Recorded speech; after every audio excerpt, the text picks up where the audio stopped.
So up first on the first panel, understanding the demands of match play. Just to welcome Dale Reed, Sarah Whitehead, Dan Weaving and Nick Dalton-Barron to the stage.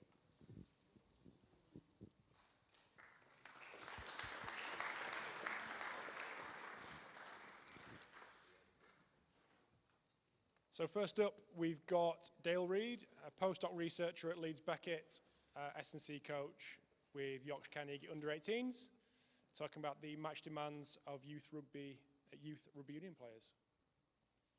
I'll sit down.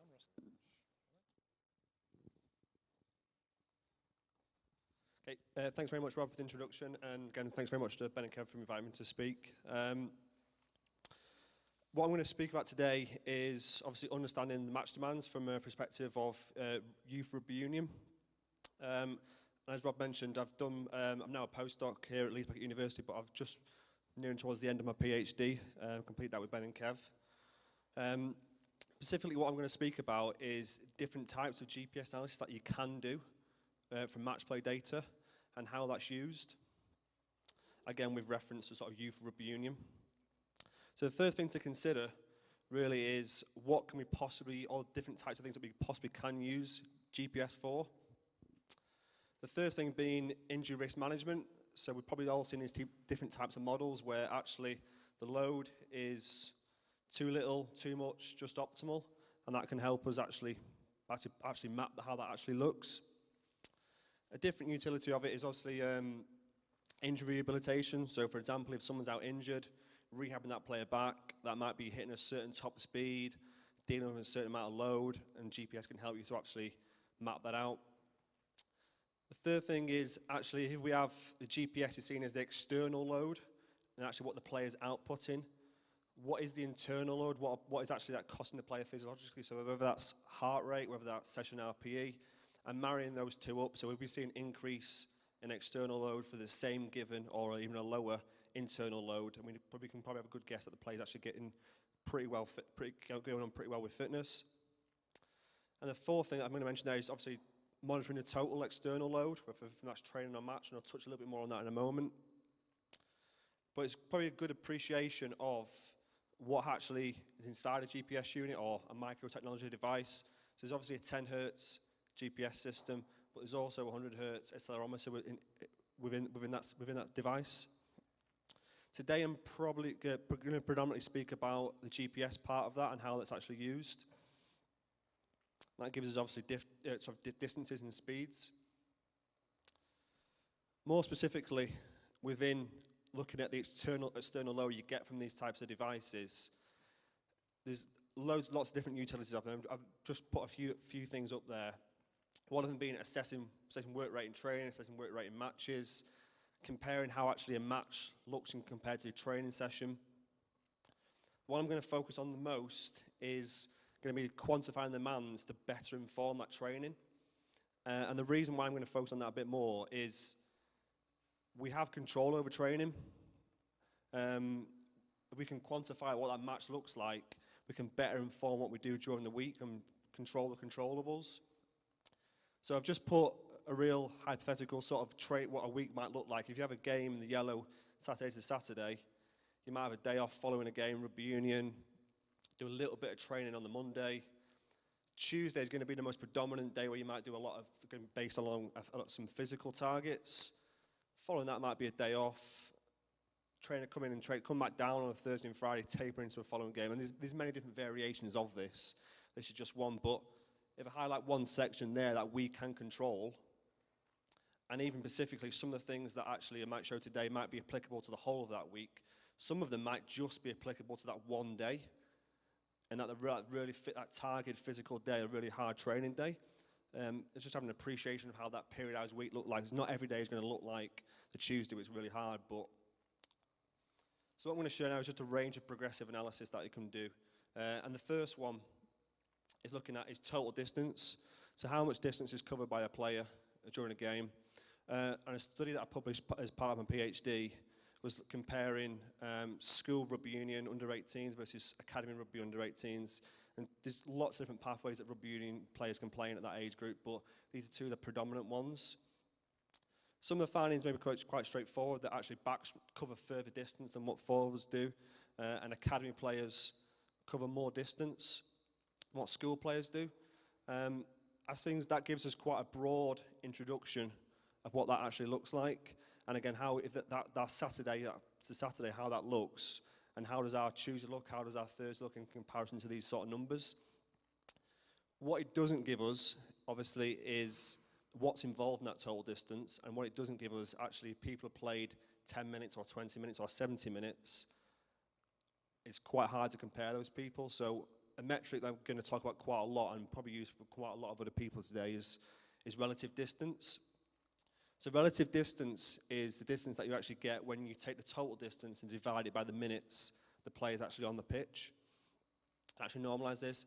So this data is from, and again, another study that I published during my PhD, and looked at county players from different age groups, so under 16 players, under 18 players, under 20, rugby union players within the pathway.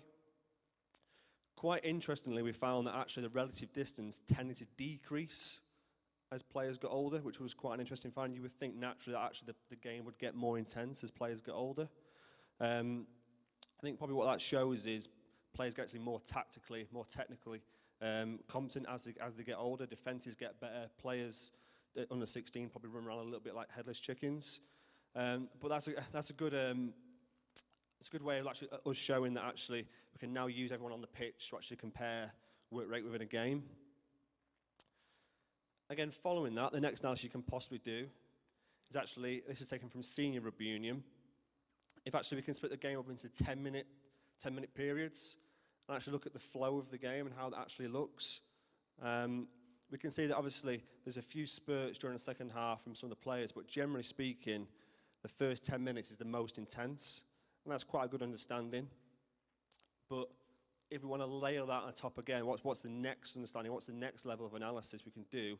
Well, even within those 10 minutes, there's what does each minute look like?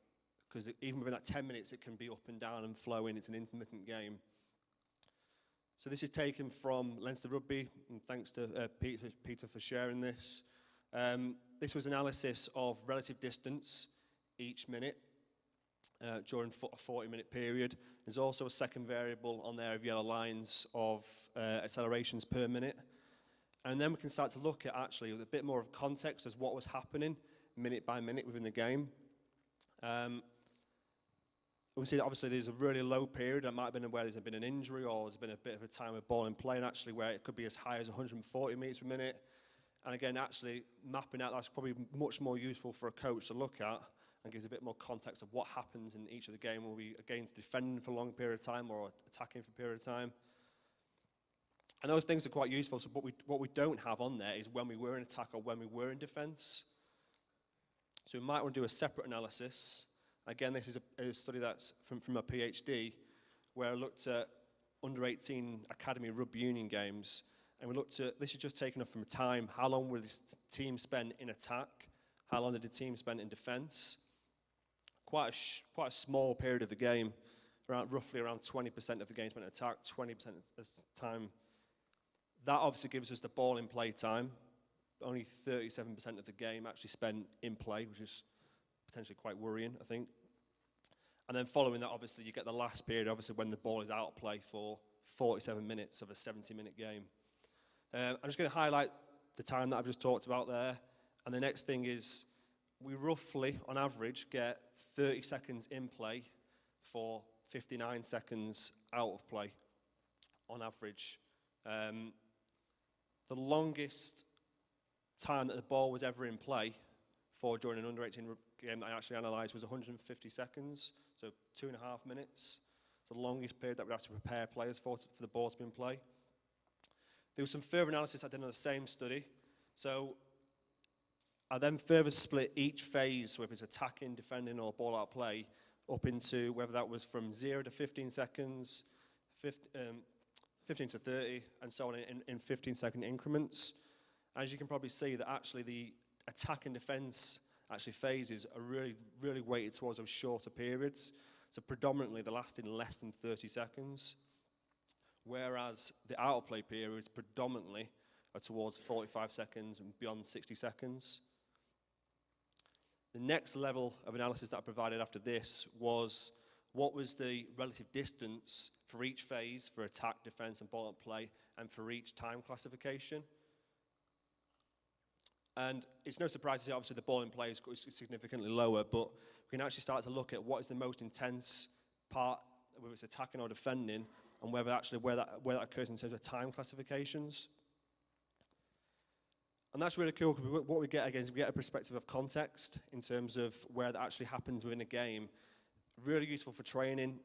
Coaches might prepare players for doing an attack session or some defensive drills, or it might be a transition between the two. We've got some numbers now to compare what that actually looks like compared to the training sessions. One thing we don't get with this analysis, and there's probably one more analysis that I'm going to sort of run you through, is what happens if the most intense, the maximum part of a game actually occur from one part of attacking and one part of defending, and that this analysis doesn't actually provide that. So the last one is known as the peak demands, or the worst case scenario, or the maximum intensity, and that's what established where you actually look at the instantaneous velocity from a GPS, and that's what the trace might look like in the software. When you download that into Excel, it's at 10 hertz a second, so you get 10 data points per second. And in the column, in the A column in Excel, that's obviously time, and the B column, that's obviously the speed. And again, you get 10 data points per second there. You can then use that on a rolling mean method, so just look at the rolling methods, whatever time duration you want to do. Give an example there where it might be really high, and the meters per second is 5-6 meters per second. And again, it might be really low, it might be at 0, someone might be stood still or just walking around. And you can actually do that for whatever time duration you want to do. You can analyze that and looking at what is the most intense part of a game. So the final study of my PhD was to use 7 of the 14 regional academies across the country in rugby union and look at the worst case scenario for lots of different time durations. I've selected just to show here one of the time durations, and that's 2.5 minutes, because going back to an earlier slide, that was actually the longest ball in play period. So a little bit of simple maths, we can get that actually in a 2.5 minute period, 447 meters. Okay, doesn't sound, actually when you break it down, doesn't sound that much, but what else is included in that? What we don't have as a limitation is obviously the change of directions and the passing and everything else that a scrum half would have to do in just to perform 470 meters in 2.5 minutes. That's probably what's lacking, but in terms of defining what is the worst case scenario from a running in an under-18 rugby union game, that's the numbers that we provided. So just to sum it up a little bit, there's many different analyses that you can do, and hopefully I'll provide us a little snapshot of each one there, and that's going to lead on to some of the talks that are going to come next. I suppose from a sports science perspective, it's what analysis do I want to do, how am I going to perform that, when am I going to perform that, when is it applicable to compare it to which day of a training week, some of them are applicable to whatever you might be talking about. As a scientist, reporting that appropriately, and there's a really good report from Martin Boucher about actually making it applicable to the coach. And then probably the last thing to discuss, actually, as a scientist, trying to make it as easy as possible for the coach to be a better artist. And that's me finished. Thanks very much.